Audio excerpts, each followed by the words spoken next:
pledge allegiance to the flag of the United States of America and to the republic for which it stands, one nation, under God, indivisible, with liberty and justice for all. I looked the wrong way. Move. All right, I want to welcome everyone to the March 2025 action meeting of the Board of Education. First up, before we have citizens' request to speak, we have recognitions and we have winter athletics. So I'll turn it over to Tim Chuckle. Hi, thank you for having us today. Even though winter sports are wrapping up, we have a busy night tonight. Mr. Moen is with spring sport coaches and parents for getting ready for the spring sports. We also have all of the student athletes here speaking and intramural basketball championships tonight down at Will River. So we really appreciate you taking the time to hear about their great accomplishments. So a couple things before I get done here and let them speak about everything that's going on. We have just some recognition for our top senior GPAs, which is 3.75 or higher. Also conference champions, state qualifiers, and then of course we have some state championships over there. But I know these young men and women want to speak to you about that, and so without further ado, we're gonna go through the slides, and we'll start with boys basketball. So thank you again.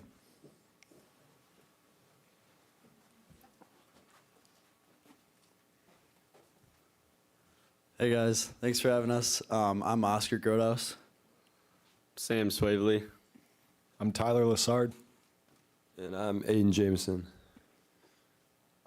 So we're the only team that is not done with our season yet, but our season has been filled with a lot of ups and downs. Overall, our record wasn't amazing. We were 16-8, which is over 500.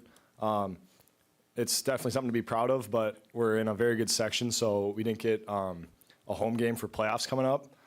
We had a very close team this year. It was fun to be around everybody. Everybody got along very well, which kind of helped us find some success on the court, but we also handled losses very well together. A couple accomplishments we had was we were conference runner-ups. We had a winning record of 16-8. Like Tyler said, we had a couple up and downs, but still had a winning record, which is nice. Just staying dedicated and working hard every day in practice. It gets tricky in the winter. The season gets long, but and then first round of playoffs upcoming. So that takes place in Stevens Point on Friday. So, yep. Thank you. All right. Thank you.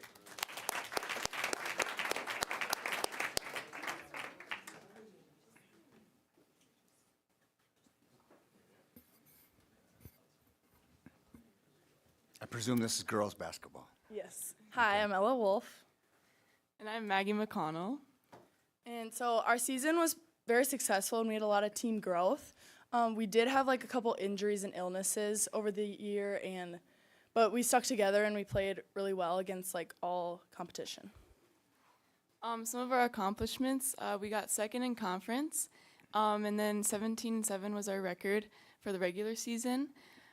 We created good team chemistry this year. We had a lot of fun together, and we just played well together and had lots of fun on and off the court. The first round of playoffs happened over the weekend. We lost in the regional final, but it was a close game, and it was good to end our season with a home game. So, yeah, thank you.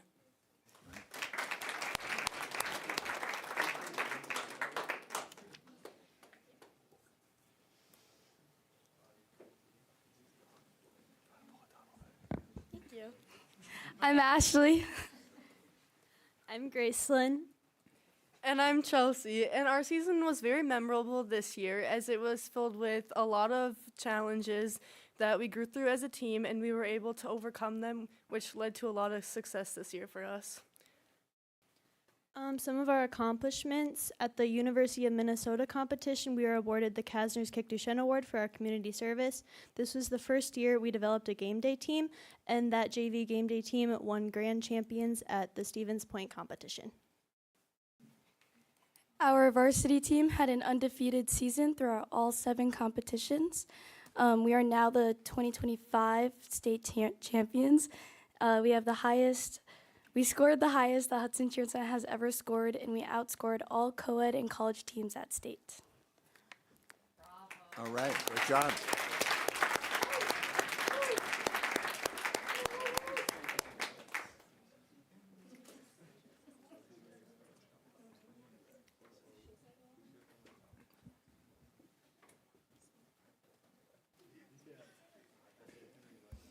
Hi, I'm Kate Anderson.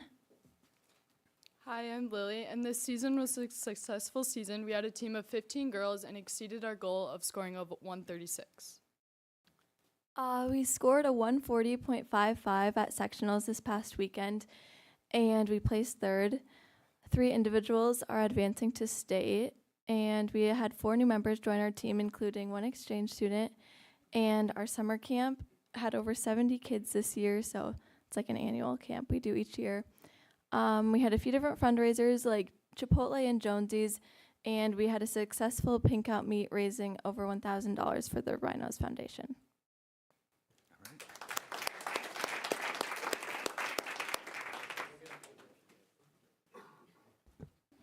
Hello, I'm Brooks Satterhold. I'm Joey Score.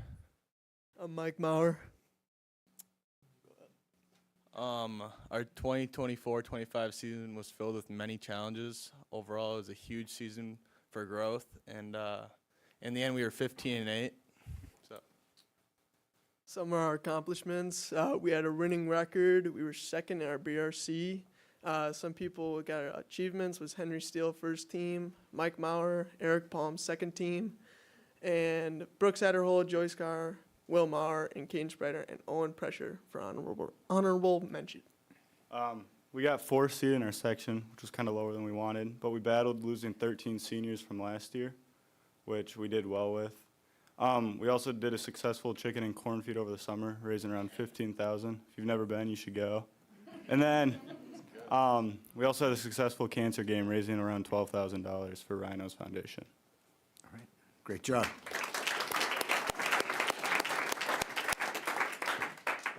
And I have been to the corn feed, so it's a good time. Ran well. Hi, I'm Brooke Monacan. And I'm Erin Madigan. The girls hockey 2024-25 season was unlike any before. It was a huge season for growth. We had a very young team, and teamwork also. We raised over $1,100 for with the boys team for the Rhinos Foundation, and had 3 Big Rivers Conference all-conference players, as well as many volunteer events and fundraising with County Market with the boys, like grocery bagging, try hockey for free, food drive, meat raffles, and barbecues. We pushed through only having 4 seniors, and we continue to be the only non-co-op in the state of Wisconsin for girls hockey, and we grew closer as a team and played well together.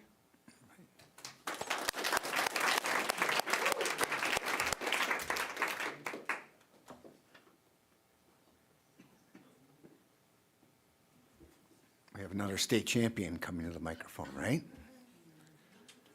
I'm Beth Pia. I'm Tori. I'm Sammy.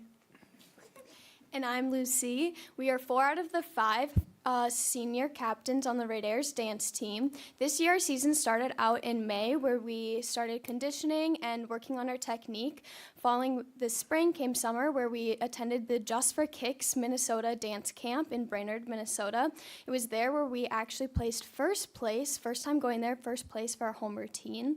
After the summer, we started learning our comp routines, 4 of them, and we attended the football games, if you saw us on the sidelines, and in the halftime performances. Moving on to our winter season, we competed in Menominee, Little Chute, and then one of my favorite weekends of this year was when we went to the U of M to perform at Best of the Best with national renowned teams. And then on the Saturday after that, we competed in Big Rivers Conference, and then we also performed in the Edina Invite in Minnesota. And this is the reason why this is one of my favorites is because of the unique location we're in, so close to Minnesota, is we get to be involved in both the Wisconsin and Minnesota dance sides of the world. And then we also competed at regionals and state. State was super fun this year. It was, unique because we got to bring 3 routines this year. We brought kick, jazz, and pom, which we haven't brought pom in over a decade, so that was really cool. And at state, we added to our state championship collection. And we got 1st in kick, 4th in jazz, and 9th in pom. Okay, and then under our accomplishments, you'll notice the team culture. So we had 15 seniors this year. That's the biggest senior class that our program has ever had, and that's half of our team. And that could have been a challenge to us, but I thought that it was pretty successful, and it made our team really close. We had a lot of great leadership on this team. Great job.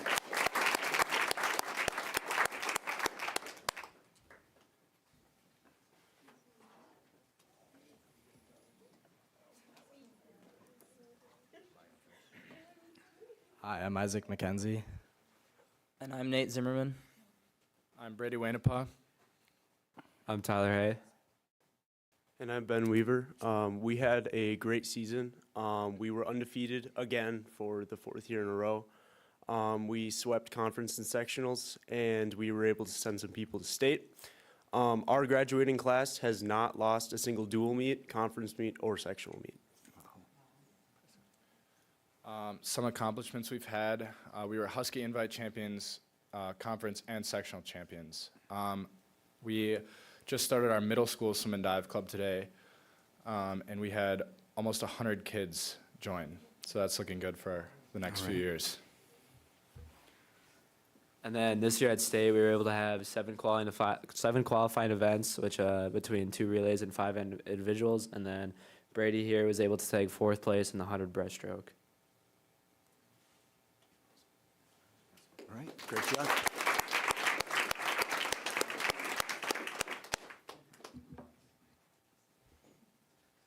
I'm Liam Neitzel. And I'm Dawson Clymer.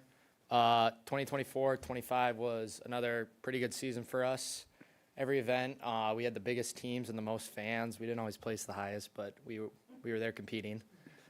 We had 6 individual sectional champs and 7 individual state qualifiers.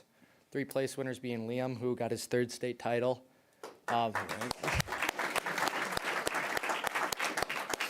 Myself and Natalie Clavetter.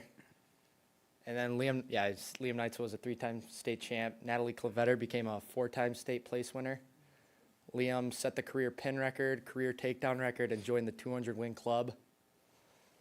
And then Dawson joined the 150 career win club, and both JD and Natalie both joined the 100 career win club. And then our coach, Chris Hansen, got his 300th career dual win. So Liam, is there anyone else that has 3 state championships from Hudson? Are you the first? I don't know. You're not sure. All right. Well, he is the first. All right. All right. Great job. Good job.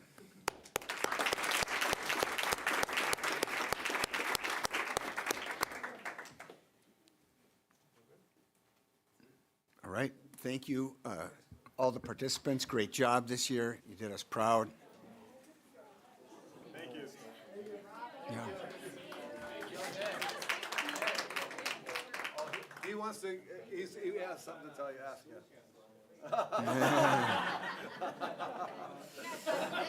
Talk to the man. You know, I'm going to be out of town, so I think Dave over there would be the one making the call. Wow. Oh, on the camera. Thank you. Those are rarely called more than 24 hours in advance. But it is March and it is Wisconsin, so anything can happen. All right. That concludes our recognitions. So now we have citizens' requests to speak. We have 2. Do we have somebody that's got a phone out for timing? Got the 3 minutes. First up will be Addison Filiatro from Hudson, speaking about center-based programming. Hi, I'm Addison, and I'm kindly asking the district to have more parent and staff outreach on removing center-based elementary programming for autism and intellectual disabilities. I understand part of the reason for this was the equity audit felt it was inequitable, but I think that's taking it out of context because students with disabilities are not shoved into a corner like in the 80s and 90s, but are highly integrated into their classes and are provided many supports throughout the day. From having a child that has experienced this programming, it is life-changing, and I can't imagine what it would be like for him. Teachers and support staff are highly trained at North Hudson and Willow respectively to effectively respond and teach students with intellectual disabilities and autism. We have district consultants, but these teachers also have a full caseload of very high needs students that deserve their attention. So unless we're going to change this and have them be full-time consultants, how are we going to train staff at other buildings so students with higher needs get the equitable education they deserve? My other question would be whether or not we have reached out to all families that this would impact, because I had just first heard about this a few weeks ago. Do the families want this? Many districts in the surrounding areas do actually have center-based elementary programming, and it benefits students because of the specialized training that these teachers receive. And all students are general education students first. And I'm hopeful that there will be more discussion revolving around this versus a knee-jerk reaction. And I also wanted to thank you for putting the referendum out, because it has been, as far as I've talked to many people, pretty positively received. So thank you for voting for that. All right, thank you for your comments. Next up, we have Kristen Hansen. She wants to talk about the referendum and EOs. Short for executive orders. Oh. Yeah. Okay. That crew that was in here, first of all, amazing talent. It takes a lot of really hard work to be that dedicated to any craft that you love. So I just really admire those athletes that were just in here. And my family personally loves to attend a lot of the sporting events in Hudson, and we're really proud to do that. So anyway, so as it pertains to the referendum for April 1st, I would like to know the total amount of interest being paid over the term of the loan, and if that interest cost has been factored into the estimates of the median property values that have been circulated by the district, and also what the defeasance fees are, if not to term. And then secondly, was hoping that a status could be provided on the steps the district is taking to actively ensure it is complying with the recent executive orders and dear colleague letter from the Federal Department of Education. I do think it's critical that parents and community members understand and know that the district is taking it seriously. We don't want DEI to become cloaked in new words and phrases like cultural transformation or culture of belonging, engaging equities. DEI, no matter the form, I think is a vehicle that steers away from excellence towards mediocrity by letting characteristics override competence, skill, and merit. We need the focus to remain on academics, and we want high standards to be set and performance to be achieved by all students. Whether it's founded or not, many are concerned about agendas influencing our children, and I think it could have an impact on the success of the referendum, which I know we're all really concerned about. We've seen it across the country that schools have become the battleground of the culture war, and it isn't appropriate for our children to be the guinea pigs of these agendas. We need to focus on the academics and educate them so they're prepared for the workforce and to positively contribute to their communities.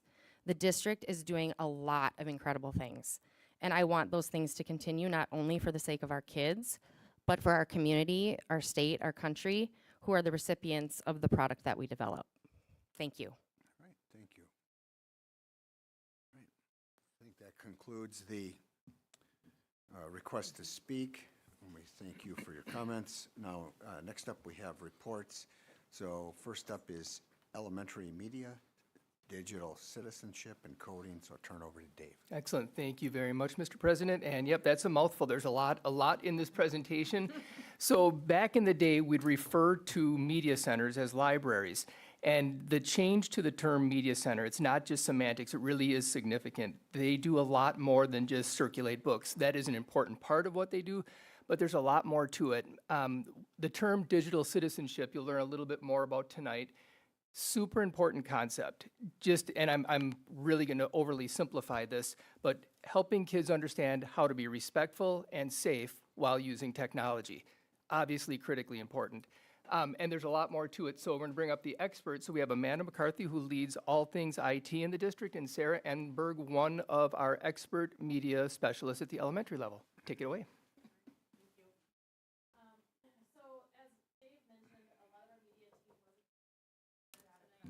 Oh, Usually I just have a loud voice. okay. As long as the Better? button is up. Yep. Well, in it, yeah, okay. Technology's hard. So the other members of the media team couldn't be here tonight, but I really wanted to take some time to recognize them. Angela is new to the Hudson School District, but she is the media specialist at EP Rock. Maddie is at Holton, and she's a shared specialist, so she's part-time art, part-time media. Sarah, obviously, at Hudson Prairie. And then Julie Warren is shared between North Hudson and Willow River. And Lauren Matson is at Rivercrest. And the work that they do really is remarkable to come alongside our classroom teachers and impact reading achievement and build that love of reading for kids. And so one of the things we brought to you today was our statistics around circulation. Oh, that's the next slide. Our kids are seen by our media specialists. Go ahead, Tim. So it's 35 minutes every week for media, and that's where they do the library part of the work. And then 35 minutes every other week to do coding, and you'll see what both of those look like through tonight. So this is our circulation statistics. This is just the 24-25 school year, and this is just our elementary libraries. So we have circulated over 48,000 books in kids' hands. That's the out, the in, the back on the shelf, and back out again. And so the work that our media team does, teaching kids, holding class in the library, and getting these books turned so kids can engage with books that they really love is important. To building our reading achievement and building the love of reading for kids. So these are some of the new books. Every year we are allocated funds through Common School funds where our libraries are able to purchase more materials and update materials. So these are just a few of the examples of some of the new books that we've added to our libraries. You can see it's a great mix of fiction and nonfiction books and high interest books that kids want to read. So we're going to start with digital citizenship. What is it? It is, like Dave said, it is the skills, the knowledge that kids need to be successful in an online environment. And as you know, that online environment is changing very rapidly. And so we want our elementary kids to be equipped with a set of skills so when they get to middle school and we hand them that Chromebook one-to-one, they know how to operate well in that online environment, understanding the rights and responsibilities of that privilege. And so it actually starts in kindergarten, building this set of skills. So when we talk about digital citizenship, we're talking about responsible use. We're talking about safety online. We're talking about what does it mean to have a digital footprint. When you put something out there into the world, it doesn't actually go away. And kids need to understand the impact they have in that online environment. We build their critical thinking skills, and then we talk about digital etiquette. What is and isn't okay? How do you show kindness online? So it starts in kindergarten at a very low level. This is your device. Lots of kids come to us having experience with tablets, and so we get them into Chromebooks, and there's quite a transition getting them onto that Chromebook, especially bless the media people getting children logged in Using to a their touchpad, Chromebook. not a touchscreen, Yeah. touchpad. It's an adventure, for sure. But we help them to understand, how do you do that? What is appropriate use on this device? And then as we move through first and second grade, you can read through that. But we talk about what is and isn't safe to share online. When you have a concern or question, how do you ask for help? What is private information? What isn't private information? And so we really build their skill set. So by the time we get through 5th grade, kids have an understanding of what is an online identity. When do I seek out an adult's help? What is fair use? What is copyright? And so as they get to middle school, they're well prepared to use their device safely and securely. So these are some examples of what we just talked about. The one on the left is a 5th grade interactive Pear Deck lesson, which I really enjoy teaching because it gives you a negative statement that could be online, and we ask the students to work as a team and come up with how could that be more positive. So in this example, they're saying, no offense, but your handwriting is a mess. And it's a challenge for fifth graders to come up with something positive because their inclination sometimes is to come up with something funny. But what would you say in that world that would turn this negative into a positive and continue that forward, because that can cause issues when they say something negative and it becomes a bigger problem. And I really like the Pear Deck interaction with this because I can go back and see what they were writing and they really get engaged with it.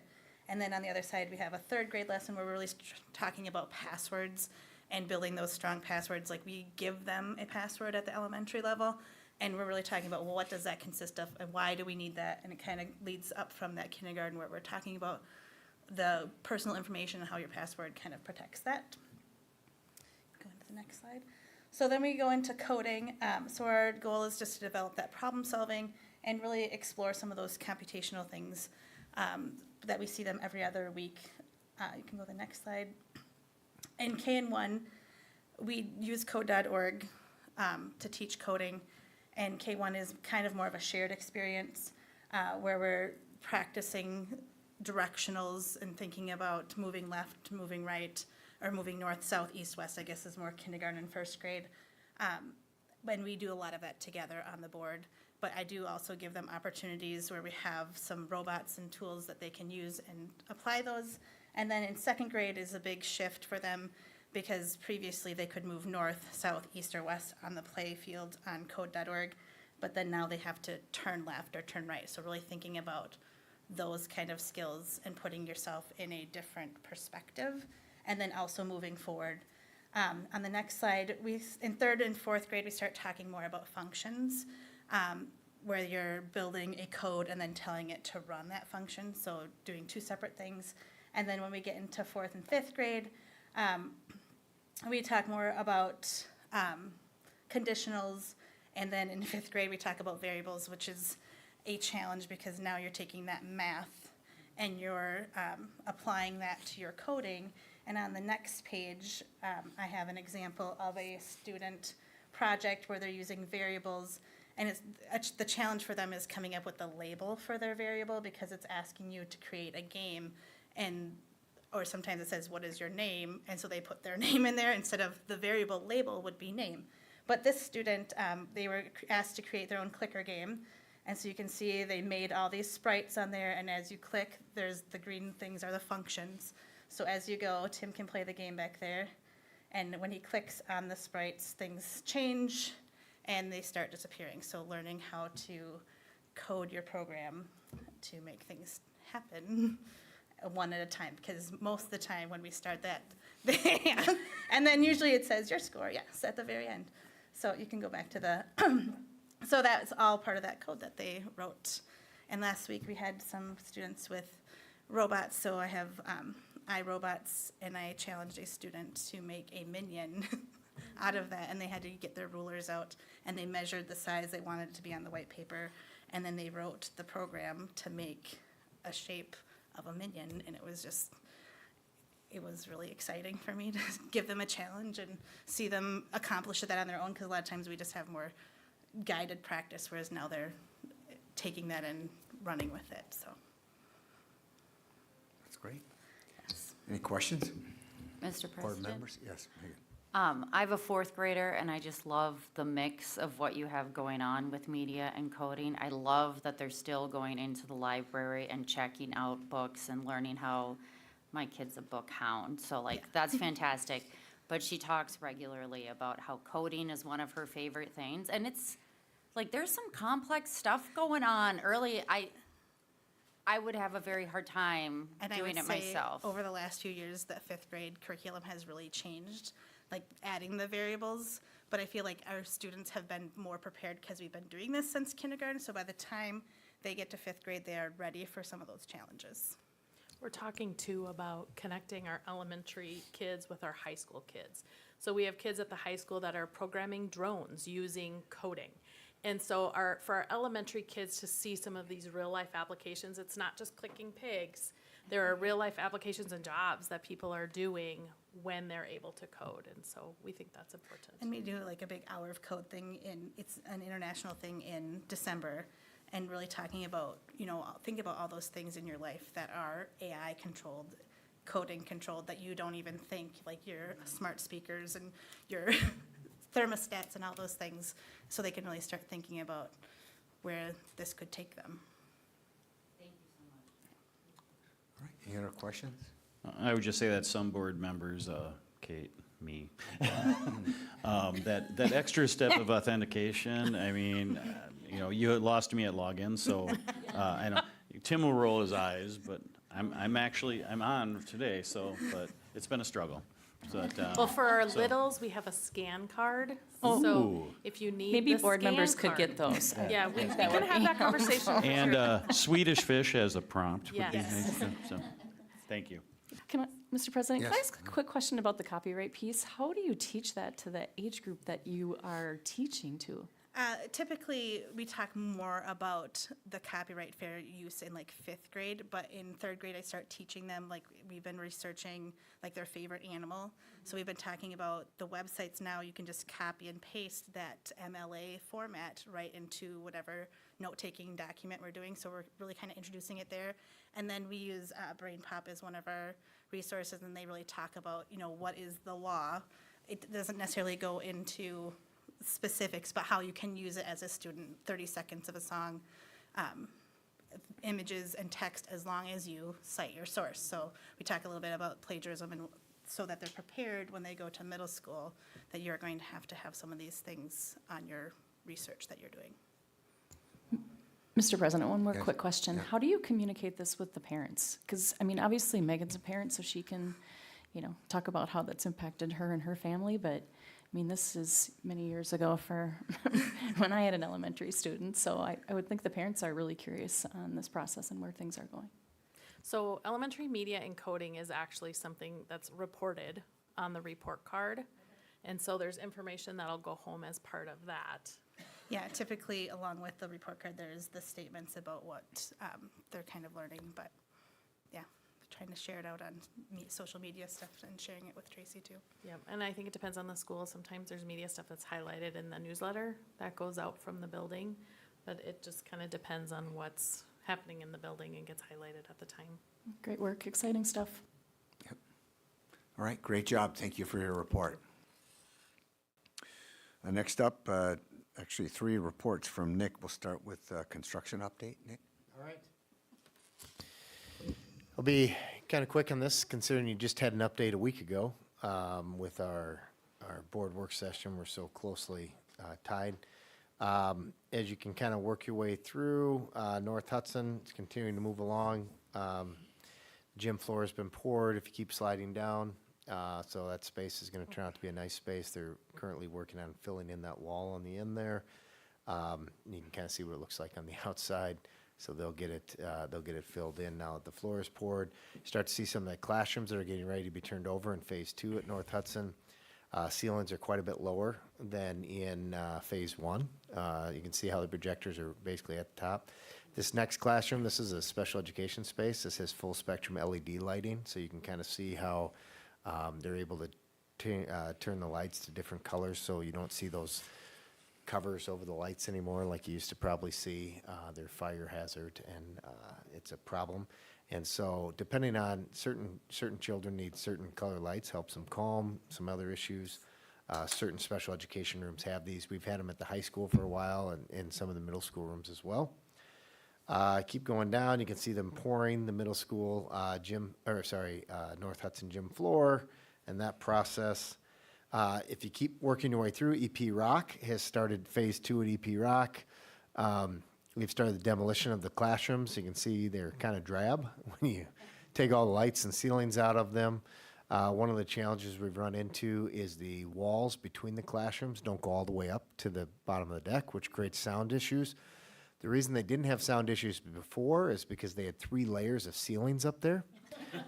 So now we are working on a solution to extend the walls between the classrooms up to the deck so that you're not essentially hearing everything that's going on in the classroom next to us as you work through it. But the demo is in full swing. There is no asbestos abatement in this part of the project, so When they do asbestos abatement, they do it in off hours, as we've talked about, but they didn't need to do it in this part of the project. But as you can see, things are moving along. If you keep going down a little bit further, this was the old display cases outside the music room. This is another fun surprise for us.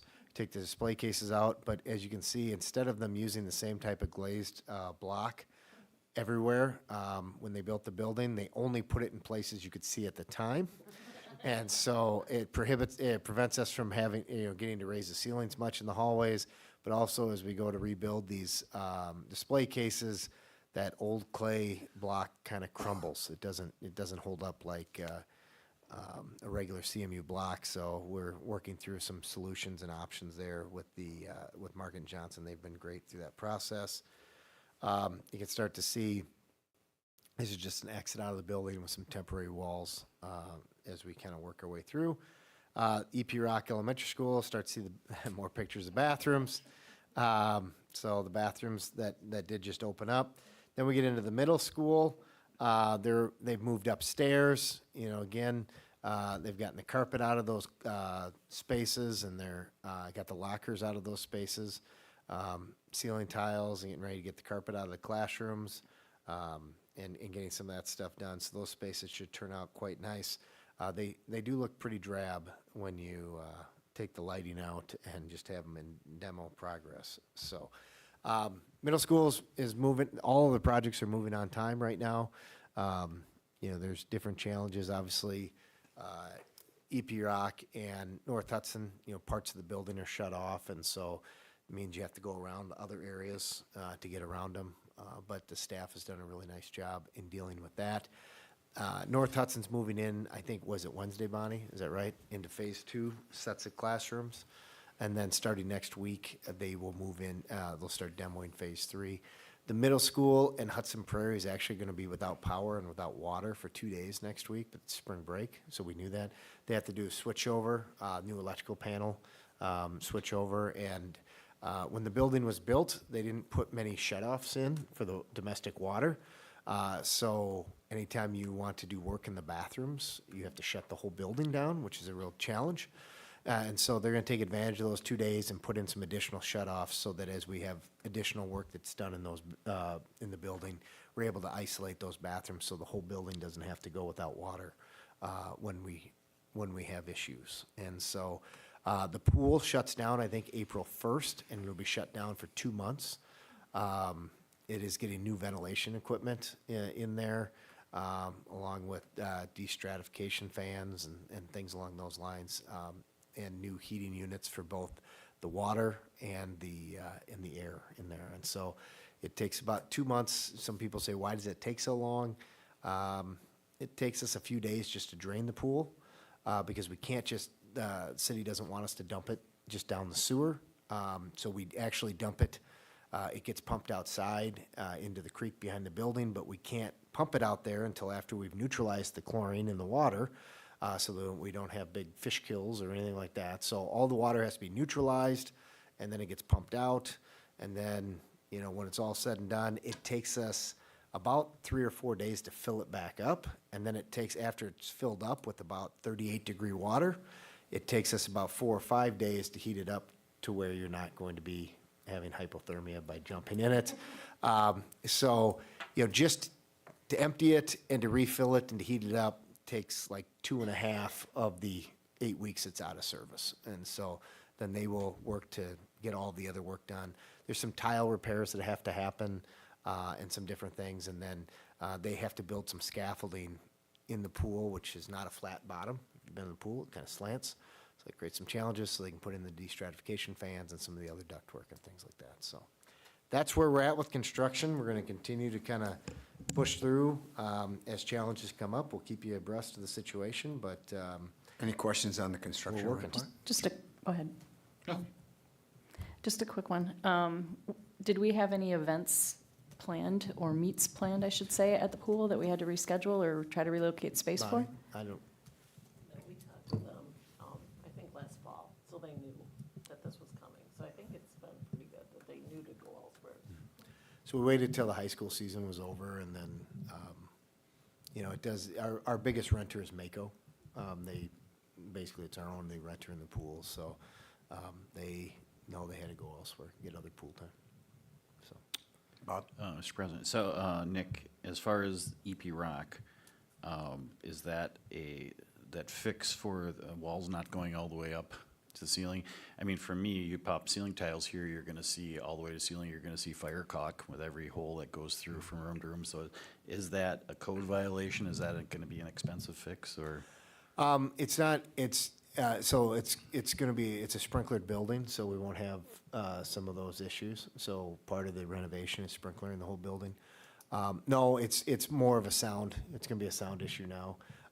When the building was built, those fire codes didn't exist. You know, remember, you're talking 50 years ago.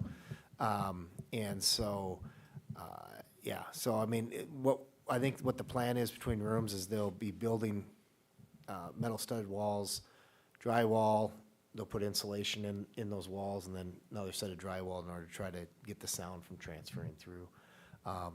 But yeah, 3 ceilings does a pretty nice job. Yeah, to, very simple. keep the sound down, but that's. Well, I know not the this case is what you anymore. get when you try and renovate a building that everyone thinks is solid, but they cut corners when they did it and save Yeah, I money. mean, I We think, understand that. you know, and we knew this was gonna be the case. That's part of why one of the options was to go start from scratch is, I know everybody thinks old buildings are wonderful and things like that, but you definitely are at the mercy of what other people did. Like North Hudson, the ceiling heights, I mean, they're really low. And there's not much you can do about it. It's just, it is what it is. Same thing with windows and things along those lines, so. Yep. Any other questions? Okay. All right. Referendum report, it's just a couple things. Want to remind people, we have a referendum coming up on April 1st. It's for an operational referendum. It is for up to 6 years, or for 6 years, up to $5 million to be able to increase the, essentially the revenue limit up to $5 million in any given year. It doesn't compound. It's not 5 in the first year, 10, and then 15 and 20. It is purely just up to 5 million in any given year. And that would be annual revenue coming in, so there's no borrowing involved with this referendum. You know, we talked about how it pertains and what the district would be spending the funds on. This would be basic operations of the district, and we talked about it in this flyer. We have a little bit later in the meeting an opportunity to talk about other municipal meetings. Jamie brought that up, and so I'll talk about that a little bit later. But we've had a lot of good informational meetings. People have asked us to come speak. I think Tracy's working with Trinity and St. Pat's. They want us to come and speak and provide them with some information as well related to their parent groups related to the referendum. And so we've had pretty good turnout when we've done the parent group meetings and things like that, so much better than we've had in the past. So really looking forward to hopefully getting to the other side of this, but that is coming up, and we just want to make sure that we have that, and there's going to be more discussion a little bit later about the other government meetings. And then the last report that I have is the community conversation follow-up. When we did our community conversation back in April of 2024, one of the things that we told them is we would schedule a follow-up a year later as to what have we done with the information they provided and what does that look like. Our goal is to give the board a status update at the March 24th work session, kind of where we're at as it relates to our strategic planning based on the feedback that we got from the community conversation back in April of 2024. And then inviting any of those members back or anybody from the community back to be able to share with them, this is kind of the direction we're heading, or we're presenting to the board of the direction we should head as a district based on the feedback that they gave us, and an opportunity to get some feedback from them. A very similar format to what we did in January, where we'll break into groups. We'll use Google Forms in order to get that feedback. That works out really, really well for us to collect a lot of feedback from a lot of different folks.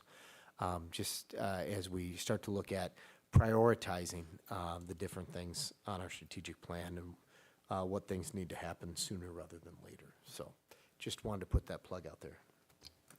Mr. President? Yeah, Megan.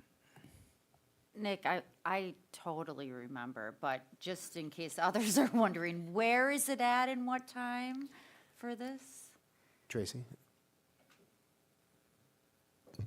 It starts at 6:30. and it will be at the middle school in the multipurpose room, just where the other one was. Yep. Thank you. And I believe we'll also, we have a reminder postcard that's going out as it relates to the upcoming referendum, and we're going to add that to that postcard as well, so everybody in the district would get a reminder that we have this opportunity for people to provide some feedback as well. So, all right. That was my reports. Now I think I turn over to Andrea. Okay, so I have the initial look forward for the 25-26 school year, so we roll everybody up. We also, as part of our process in terms of the elementary buildings, we put all the boundary exception kiddos that are currently on a boundary exception back to their home school, so that we really figure out where our class sizes are at this moment in time. Again, it's a moment in time, it'll change a lot going forward, but a couple things that we definitely wanted to call to your attention is that our kindergarten numbers are very low, the lowest that I'm aware that we've ever been at this time of year.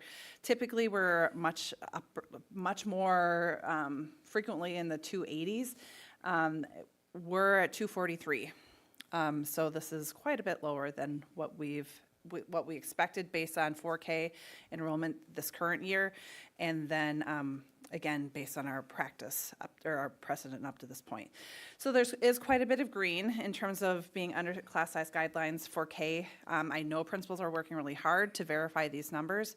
And at the same time, we wanted to make you guys aware. Based on this moment right now, we are down 4 sections. Likely we will be down only 3 sections as we're moving forward because, again, K tends to fluctuate. The one class or the one area that we're pink, not even red, but pink, is the Hudson Prairie 3rd grade, where we're at 27, 28. So other than that, we're solidly in the green in the other areas. Any questions on that before we look at high school, middle school? Kate has a question. Okay. I'm not sure if now is the best time to say it, but I just wanted to review, because we talked about it at the work session, the 2025 graduating class of 2025, you said was 460? Yeah, right around there. Give me 1 second and I can. 467. Okay, there we go. 467. So I mean, I want the public to know that certainly numbers are dropping. If our kindergarten class is coming in at 243 versus our graduating class going out is 467. That's an enormous amount of students that are no longer coming into our district. So I know sometimes it's like, is that really happening, or are they being transparent that those are the numbers? Mm-hmm. And you even look at the middle school, high school numbers as well, where solidly 360s, 380s, and then high school higher than that. Like, you can see the trend, but even just on this document where we're 4th and 5th is 350s, then pretty 320s, 321, and then 301 for K. That is going to be first grade next year, right? It's not a great trend in terms of enrollment. Yes, Bob. And also, along with what Kate is saying, I think, a lot of people will say, oh, they always start out with low and then they grow over the years, and we'll get back up to that. There's no real indicators, whether it's cost of living or inflation, or that points that there's going to be, more growth in this community that like we used to enjoy. Yes, and exactly that. And looking at where we're 360s in the middle school, they were 350s, 340s in elementary. There's not a massive growth, that in-migration piece just is not occurring like it had historically. And I know Nick has a lot of data in that regard that he's shared in the past. Yeah, so if you look at just our current 12th graders, now that number says it's 467. However, there's currently 438 non-open enrolled kids in 12th grade. So just our current students. When they were in kindergarten, they started at 411. So we had 411 kids in kindergarten. Yeah. 12 years ago. 13 years ago. Yep. So current 11th graders. So there's not this huge number of growth, I guess is what I'm saying. So current 11th graders, we're saying is 372, not including open enrollment ends. These are just resident students. In kindergarten, they were 352. So there's only been a 20 student growth of resident students. 323 for this year's 10th grade, they're currently 384. That was 60-kid jump. So I think that's the piece that people just have to understand. Our most recent capture rate is sitting at 85%. We've fluctuated anywhere from 85 to 89% over the last 12 years as our capture rate. Mr. President? Yes. Relatedly, I was just reading an article on birth rates, and I think it's 1.6 per woman is the average birth rate right now in the U.S., and I don't even know, maybe Wisconsin's lower because we're seeing our population age faster, so it's, not unique to us, not unique to Wisconsin, not unique, it's happening across the country and in many countries, so it's, I'd like to believe there's going to be this influx of, 200 families moving here for kindergarten, but there also aren't the homes. It's very difficult. And looking at the middle school, high school numbers too, it is a great bump that we just got in ninth grade, where the projected enrollment went from 377 in December to 405 because of the private school kids coming in. And that pushes us above 400. We're not close to 400 thereafter, so. Hey, can you go back to the prior graphic, just with the enrollments in the schools? And we've talked about this a little bit before, but if, people are wondering, what impact enrollment, we've already talked about the loss of revenue, but also how you recapture that beyond closing schools, because we're looking at a number projected for next year of 1,875. That's 1,000 under what our capacity is, 1,000. So it's not just we could close 2 schools. We'd still have capacity at the 4 remaining schools. But I'm looking at, it's an average of 1 to 3 sections in every one of those grades where we see green, where we wouldn't have it if we were able to reboundary the district and consolidate into 4 buildings. And you look at the 2 bigger buildings with EP Rock and Hudson Prairie, yes, it's lighter green, right? Like it's a little bit more consistent because once you're looking between 3 and 4 sections compared to 2 and 3 sections, it's a game changer. It helps us be able to, deal with the fluctuations and have class sizes within the ranges easier. It's tough when there's only a couple sections. But if this concept of going from 6 to 4, the conversation nobody wants to have yet, but it's coming. I mean, the only thing that would stop that would be all of a sudden 400 kids enrolling in 4K next year. So I don't think that's going to happen.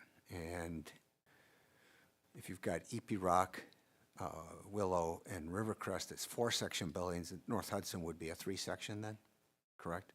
Is what it is now. Yes. Yes, I believe it. Yep. Can. Okay, but still, we'd easily be able to handle all grades and even still have some green at 15 available sections per grade. Yeah. Yes, I believe so. Any other questions or comments? All right, then that concludes reports. We'll move on to the action portion of the meeting.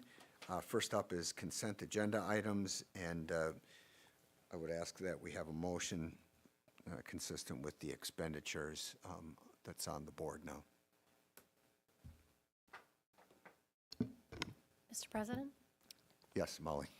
I move approval of the consent items and that the Chief Financial and Operations Officer be authorized to pay bills in the amount of $4,250,869.12. Second. All right, all those in favor signify by saying aye. Aye. Those opposed, say nay. The ayes have it. Before you click off of that, you want to scroll down to the receipts. That's, whoop, it says 20,733,000. Is that pretty typical for this time of year then? We received our state aid payment, so that's a big chunk that came in. Okay, And our tax levy, the first payments came in. all right. So that's just a reminder of why we carry so much in fund balance. This happens to be one of the times that we got a big shot in the arm, but prior to this, we didn't have that kind of. Yeah, we don't see receipts for most of the months out of the year, right? Correct. So, okay, thank you for explaining that. And then next up is attendance at other governmental meetings. This is one, I asked for this to be put on the agenda because I actually talked to, I won't call out the township, but I had a town board member say, you know, we have other school districts that have given a report, come to us and talk. We don't see anybody from Hudson. And part of that is because historically, the first 9 years plus that Nick was in the district, and before that with our previous superintendent, I think that had been going another 9 years before that. So almost 2 decades, we had a meeting of the 3 townships, the village, the city, and the county, to talk about what's going on in the district. So we didn't need to go to these town meetings. But now that we've gotten rid of, what's our acronym? It was the IDC? It's the IGAC. IGAC. But we didn't get rid of it. The municipalities are not necessarily getting along, and so they're refusing to meet with each other. So I just want to make sure that's. Yeah, it's not the school district. The school that district didn't doesn't- get rid of it. They just have let us know that they don't have a desire to meet with each other. So now we have to go out and meet with them. And so they said, well, if you want to come and talk during public comments. Now, one thing we do need to check might be something Nick, Tracy, or I could split up, make phone calls, because I've got some experience calling these town clerks and saying, can anybody talk during public comments? I've learned that City of Hudson and Town of St. Joe and Village of North Hudson, all 3 of those, do not allow candidates for public office to talk. But they didn't say anything about, you know, school district, you know, members or the school district coming in and giving a short report. So we could call and talk and see if that would be allowed. I'd be willing to go to, let's see, Town of Hudson tomorrow night. You know, I think I could do that one. Does anybody else have time tomorrow night to go to Town of Hudson? I don't know. I'm a resident there, so you wouldn't, I guess, get excluded necessarily if you're a non-resident. But just to be safe, I can do Town of Hudson tomorrow night. I can do Town of Troy on March 20th, and then we'll check for the others. Do we have a North Hudson resident? Yep. All right, thought so. Well, Molly, since you are a North Hudson resident, you have the inn. If you want to volunteer, can you go tomorrow night? And Be voluntold. all right. Yes. I'd love to do that, thank you. All right. Thanks for volunteering. So that would leave Town of St. Joe and City of Hudson. Do we have any board members in those jurisdictions? Well, I am, but I do not qualify because I am a candidate. And I'm gonna be on vacation, but I Okay. can email the clerk and find out if it can be anybody. I could reach out and, I can do the info Okay, part. good. So Megan will research Town of St. Joe, and that leaves Bob as our city resident. That's right. I'd be happy, just delighted to speak to City Okay. Council. All right, excellent. Well, so I think we're going to cover it, but it is important to get this out and see if there's folks that have questions at those meetings.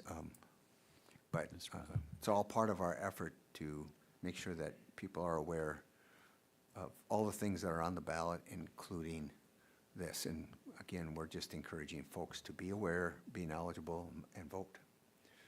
All right, any other questions on that? Otherwise, we'll move down to legislative lobbying efforts. And this is something that we've done, we've discussed at least one meeting a year, but I think we're going to start discussing it at more meetings. This is a draft of a letter that Megan started. We talked about it at the work session last week. And it looks like I briefly was able to review that draft. It does say draft 2, so you incorporated some of the things that we discussed. Megan, do you have other questions? Does any board members have anything to add to this? I would agree with your note that we'd want to send virtually identical letter, but send separately rather than address it to both of them. Representative Zimmerman and Senator Stafschulte. And I think I got all the recommendations for additional things to add, so sort of done an umbrella, like modernize this formula, please, it's not working. So it's not just like more money, like, but some further recommendations, like you were talking about, Kate, and then added in some more information. I guess and- on page 2 where it says many of the above, I would put, take out the letter M and just start with any of the above investments would improve the financial outlook. Oh, yeah, good, Yeah. good. I mean, yes, Kate. I just, in our work meeting last week, we discussed this letter just so that people watching would know kind of what the background is to this. So because we're having such a downfall in our budget, we wanted to start lobbying our legislators more. So I think as a board, we've taken a pledge to meet with them more, communicate with them more. So Megan revised this, or created this letter, and we added in there, and I think a lot of community members probably don't know this, but public school districts are required to provide payment for a lot of things that we might not think about. So we did add that to the letter. So one of those, well, a few of those is we provide transportation for private school students. We provide special education, and you guys can jump in because you, Nick, probably know even more about it. Special education to private school students, homeschool. We don't get any funding for that. So that's something that we're asking to just have even the smallest bit of reimbursement. Nick, do you want to add to that, or?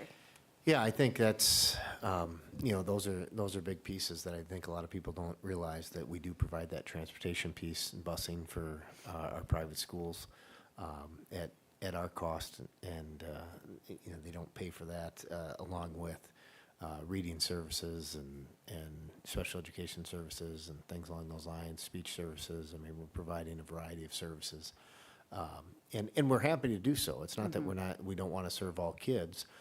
It's just, this is basically an unfunded mandate that we have. And in addition, we have kids that are homeschooled that then can come and take some classes through us. They do take some classes. We don't get the full reimbursement for that. And then on top of that, they can participate in activities and things along those lines that we wouldn't get any funding for, other than the activity fee, which I think everybody knows the activity fee doesn't cover the cost associated with participation in the extracurriculars. It just helps defray it a little bit for the district. So absolutely. And I had a 2-hour meeting today with Representative Zimmerman and about 7 superintendents. We met in River Falls today to really kind of reiterate, where we're at and the need for additional funds. His big push in the meeting today was, I think there's going to be some funding, but I think, the big push I think that's being talked about to some extent is what is the level of reorganization and across the state as far as potentially long-term fewer districts, and what are the incentives associated with that.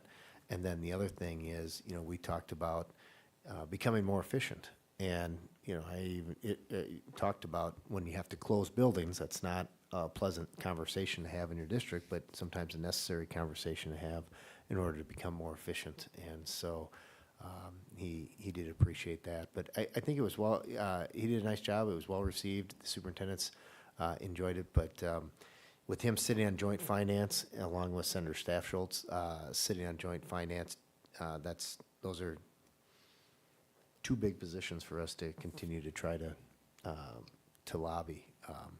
But when people ask us, why haven't we been lobbying? We have been lobbying in the past. And the one point I did try to make to Representative Zimmerman is, when you talk about tax cuts at the state level, it's not truly a tax cut if you don't fund local programming, so then the local boards then have to turn around and raise people's taxes.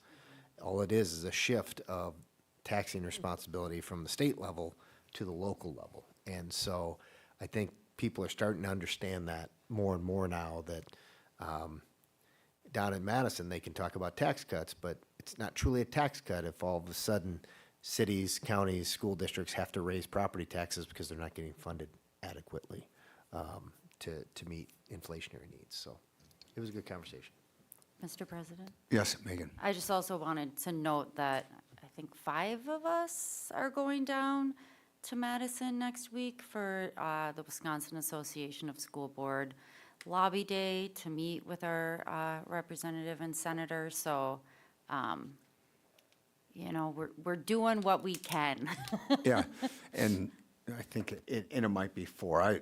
I wanted to be able to go, but I volunteered for something, and then it created a conflict. So I've got something local here that I need to volunteer for. But yes, Bob. And I think with people in the community, when they hear, well, they're not willing to fix the funding problem that's been unsustainable since started in 2010, that, you know, there's a history of districts combining in the state, and that can really tear apart some communities that lose control of you know, their own districts. And I hope that that's not a palatable option through the state. Yes, I mean, some areas make sense to combine super small districts, but I wouldn't want, you know, a Hudson regional school district where you've got Somerset, River Falls, Hudson, all lumped in one group with 3 high schools, and I don't think that's good for communities. So. Yeah, one other change, Megan, to the letter, I think on that, enact a 1-cent sales tax to help fund, it says education, I think it's help fund education, capital projects. So it'd be capital projects, that was that 1 cent.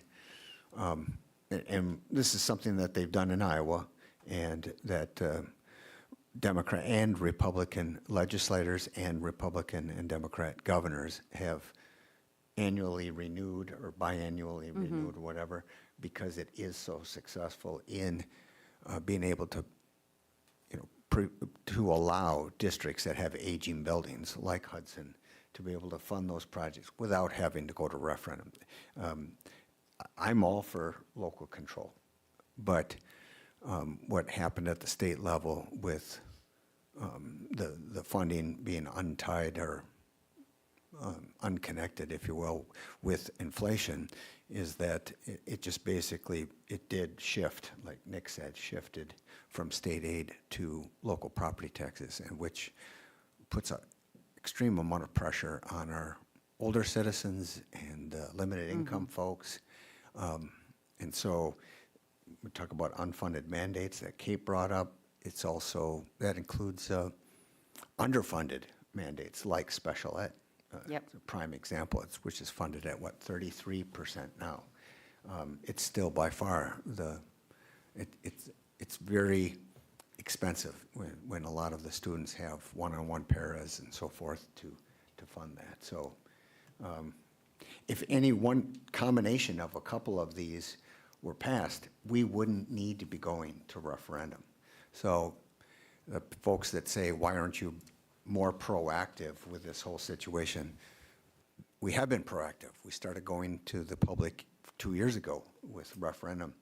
And, you know, if anyone who's been watching our meetings has heard that we're not doing this all on the backs of tax increases.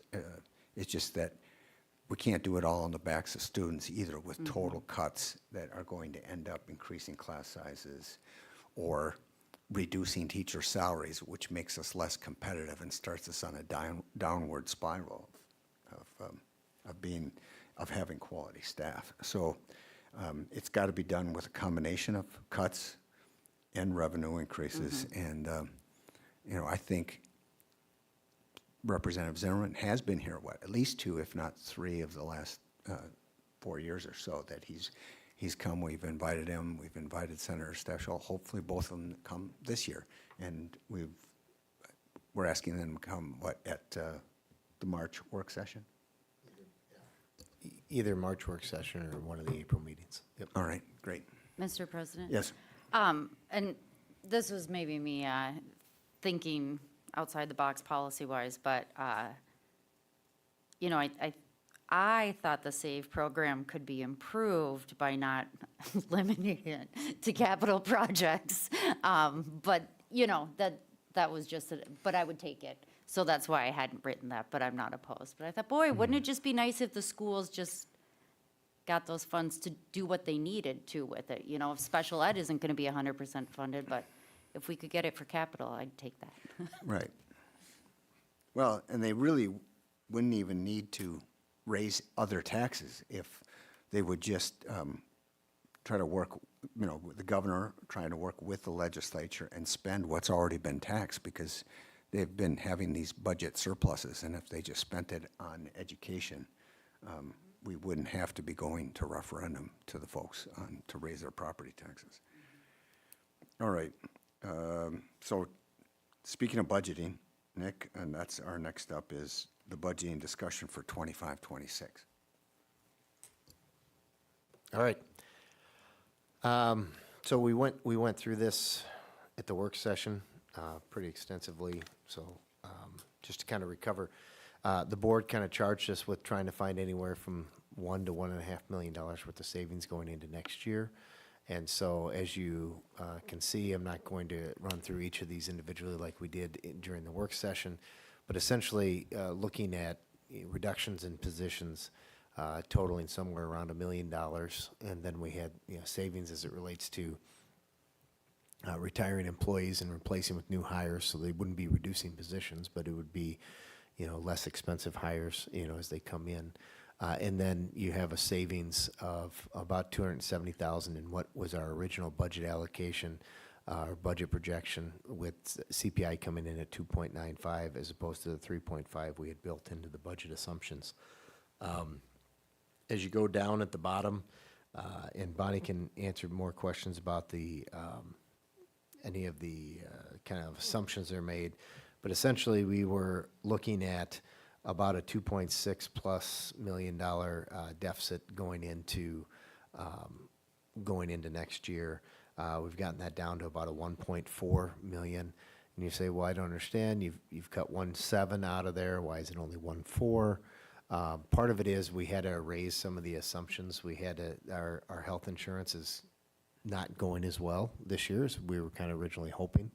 And so we had to add about, we increased the amount budgeted for health insurance 8% instead of 5%, and added 1% for dental, which I think we had it flat before. So that's some of the difference in the cost. A couple of those large deficits this current year and next year related to the construction projects. The only way you can spend down fund balance is if you spend more than you take in order to get to fund balance. So these are pre-planned spend downs. That's why the auditors didn't have any problems with it. They knew, we knew we were going to spend this money, $7 million in the current fiscal year, $8 million in next fiscal year. The thing is it'll all be spent this summer, but because our fiscal year breaks on June 30th, July 1, that's why it breaks over 2 years. You can see the forecast model, originally we stopped at 28-29 school year. It was running about a $7.8 million deficit, I think, in our last projection. Now it's down to about 6.2 with some of the reductions we've made. But we added another year to the projection model, so it starts to bump back up again. So even when you start to look at a $5 million reoccurring, you get about 2 to 3 years out, and that in and of itself won't be able to cover the deficits. And so that's why we need to continue to have conversation related to additional reductions, even if we do see a referendum that does pass on April 1st. So thus my comment before about it being a combination of revenue and tax cuts. Yes. Or not spending cuts. So with that projected cuts, we have some people who say, well, why don't, you've got this big surplus, or you've got the big reserve fund. Why aren't you spending that? So you were starting to say that is a planned spend down. So we are trying to be proactive in lots of different Yep, we are. We are planning on spending $15 million of our fund balance down over the this current and next fiscal year related to construction projects. That saves that saves taxpayers money on interest and borrowing costs associated with it. So we only had to borrow 29 million versus having to borrow 44 million for the projects. You know, the other thing is we have to keep a certain amount of money in our fund balance. We have to keep about 3 months worth of operating expenses, which is about $20 million on hand in order for us to ebb and flow with our state aid payments and property tax payments and things like that, receivables, as Bonnie talked about in the consent agenda. We also know that when we have a reasonable fund balance like we have, our borrowing costs when we do have to borrow money is much less because we're a better credit risk.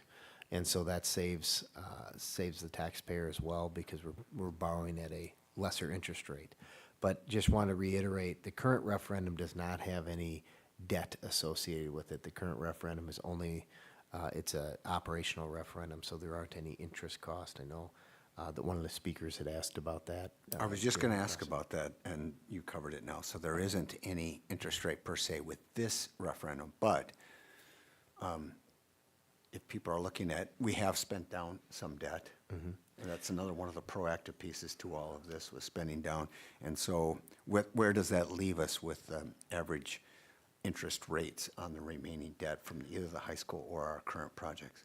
I don't have the average interest rates off the top of my head. I can tell you that we are aggressively been paying off debt.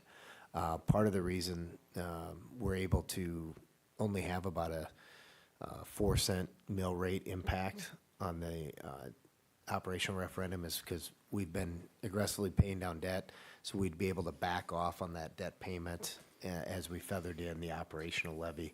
So, you know, some people have said your math doesn't add up because you can't get to $5 million by 4 cents on the mill rate. And I would say to them, you're absolutely correct. It takes about 65 cents on the mill rate to get $5 million. And so what it is we're backing off about 61 cents of debt prepayment off the mill rate. And so that's where that's that 4 cents, you know, kind of differential between there. And we did that in an effort to make sure that we're not spiking property taxes for people, trying to keep things somewhat level as and to save the district, property taxpayers money on interest payments. Is why we've done that. We've known this is, hence we tried to go to referendum 2 years ago. We've seen this kind of coming down the line, and so we've been trying to do everything we can to plan for it. So, On this 25-26 budgeting discussion, that's the agenda item. Is there other board members that want to weigh in on the discussion? Mr. President, Yes, Molly. I just have a question on the bottom square there. What is TIF out equalized valuation growth, and why does it change historical, current year, and then beyond? yeah, go ahead, Bonnie.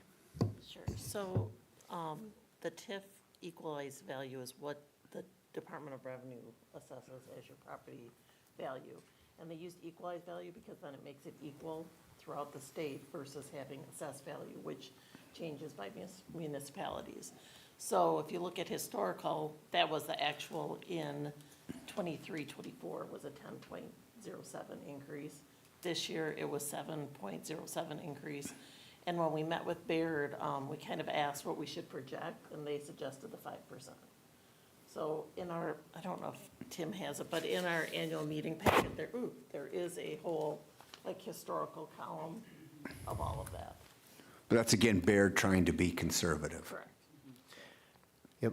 And so the equalized value, sometimes people will ask about assessed value, equalized value. School districts use equalized value. So on your property tax bill, that's the fair market price on the property tax bill. That is set by the state.